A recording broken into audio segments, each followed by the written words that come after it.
안녕하세요. 대전 재개발 매경 MK 부동산입니다. 저번 시간까지 대전 재개발에서 조합원의 분양 자격에 대해서 알아봤는데요. 그 손님들한테 제가 이렇게까지 설명을 하면 꼭 그 다음 묻는 질문이 있어요. 그러면 내가 조합원 입주권을 받는 것은 알겠는데 그럼 몇 평을 받을 수 있습니까? 하고 묻거든요. 그래서 오늘은 재개발에서 조합원한테 아파트를 어떻게 공급하는지에 대해서 알아보는 시간을 갖도록 하겠습니다. 그 조례 33조에 나오는데요. 재개발 사업의 분양주택의 공급 기준 이렇게 나오죠.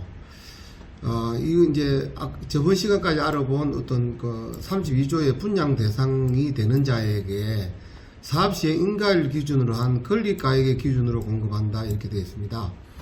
왜냐하면 사업시행 인가일 기준으로 이제 우리가 감정평가를 하기 때문에 그렇죠.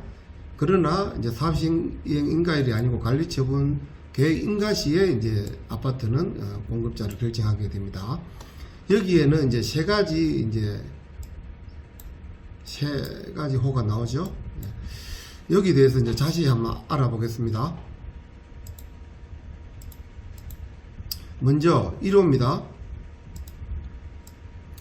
권리가액의 가장 근접한 분양주택가액의 주택을 분양한다 이렇게 되어 있습니다. 예를 들어서 내가 권리가액이 1억 6천이고 그 다음에 39제곱미터가 1억 4천에 분양하고 49제곱미터가 2억에 분양한다 그러면 가장 근접한 거는 39제곱미터죠. 그래서 이게 이제 평행 원칙인데 이제 이 사이에 있는 경우에는 또 분양 신청자가 신청한 내용에 따른다 이렇게 되어 있기 때문에 이 두 가지가 신청이 가능할 것입니다. 권리가액은요 우리가 사업시 인가일에 평가한 감정평가액에다가 비례율을 곱하는 게 권리가액입니다. 근데 이 조항은 크게 의미가 없는 게 2호 때문에 그렇습니다. 2호에 보시면요 정관 등으로 정하는 경우에는 이렇게 되어 있죠. 조합이 통상 이렇게 정관으로 이 2호로 정합니다. 그래서 여기 같은 게 국민주택 규모의 주택은 권리가액이 많은 순으로 분양할 수 있다 이렇게 되어 있죠. 국민 규모 주택이라고 하면 이제 우리가 85제곱미터 이하를 이야기하는데요. 예를 들어 볼게요. 평형이 39제곱미터, 59제곱미터, 84제곱미터, 101제곱미터 이 네 가지 평형으로 예를 들어서 이 분양을 한다고 봤을 때 총 건설 세대수가 39가 100가구, 59가 300, 84가 400, 101이 200가구 이렇게 1000가구를 분양한다고 봅시다. 그랬을 때 이제 조합원 분양은 몇 가구까지 할 수 있느냐? 84제곱미터 이하는요. 분양 그냥 건설 세대수를 전부에 대해서 이렇게 분양을 할 수가 있다는 거고요. 그 다음에 국민주택 규모를 초과하는 주택, 즉 여기 사례에서는 101제곱미터가 되겠죠. 이런 경우에는 규모별로 100분의 50까지, 즉 2분의 1까지만 권리가액이 많은 순으로 분양할 수 있다 이렇게 되어 있거든요. 그래서 200가구가 건설 가구수라 하면 조합원한테는 100가구까지만 분양할 수 있다 권리가액 순으로 이렇게 해석하면 되겠습니다. 그래서 이제 그렇게 신청을 받았는데 만약에 이제 경합이 생기는 경우에는 권리가액이 많은 순으로 분양한다 이렇게 되어 있거든요.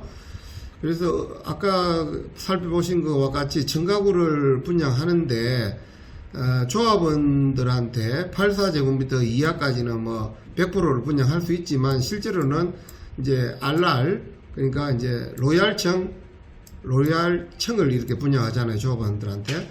그래서 이제 3구는 20가구, 뭐 5구는 150, 84는 250, 101은 80가구를 조합원한테 분양하는 걸로 이제 결정했다고 했을 때 조합원들한테 분양 신청을 받았더니 3구는 이제 20가구 이렇게 신청한 대로 다 들어왔고 5구가 이제 15가구 부족한 130가구 신청했다고 보고 84가 260가구 10가구 초과했고 101이 85가구 5가구 초과하게 이렇게 신청이 들어왔다고 봤을 때 이제 우리가 84하고 101제곱미터는 이렇게 분양 신청이 경합이 발생했잖아요. 이런 경우에는 이제 권리가액 순으로 이제 분양을 한다는 겁니다. 그래서 이제 84 같은 경우에는 이제 10가구는 분양을 못 받겠죠.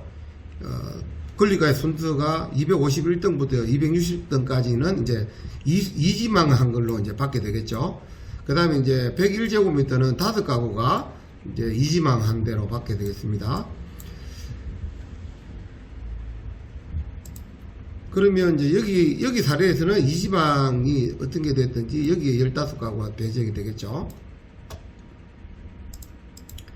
그래서 이제 이 아파트의 공급 기준으로 봤을 때 우리가 이제 투자할 때는 어떻게 해야 되느냐. 만약에 내가 원하는 평형이 경합이 될 걸로 예상이 된다면요.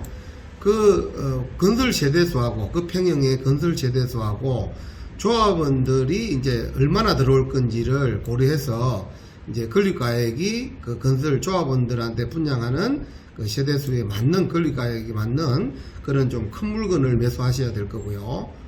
그런 이제 경합이 발생되지 않을 것 같다. 그런 경우에는 뭐 투자금이 적은 매물, 조그만 매물도 투자가 가능할 것입니다.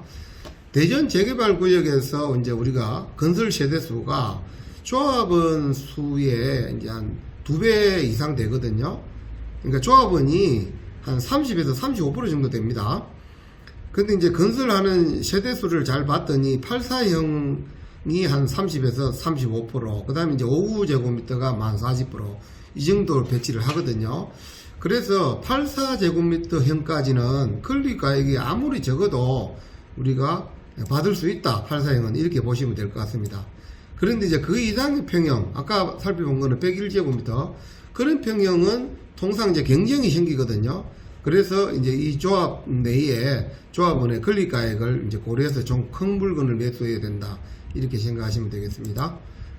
네, 오늘은 여기까지 설명하겠습니다. 감사합니다.